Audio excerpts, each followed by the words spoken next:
Huminang paumanhin si Vice President Sara Duterte sa mga miyembro ng The Kingdom of Jesus Christ.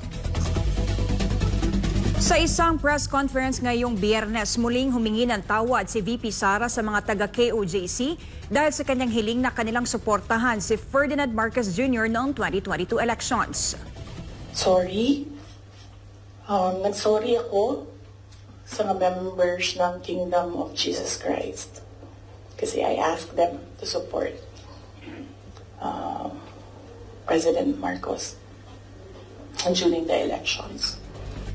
Matatandaan na sa selebrasyon ng 39th anniversary of the Feast of the Passover ng The Kingdom of Jesus Christ sa Davao City, personal ding nagsorry ang bise sa mga taga-KOJC.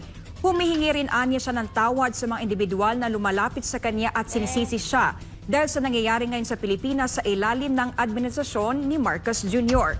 Kung bibigyan man anya siya ng pagkakataon ng Panginoon, may isang gagawin si VP Sara.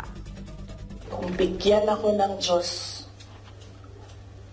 ng pagkakataon, yan lagi yung sagot ko.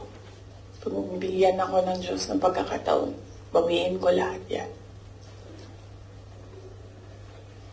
Hindi ko bawiin yung nangyari, bawiin ko yung dapat para sa bayan.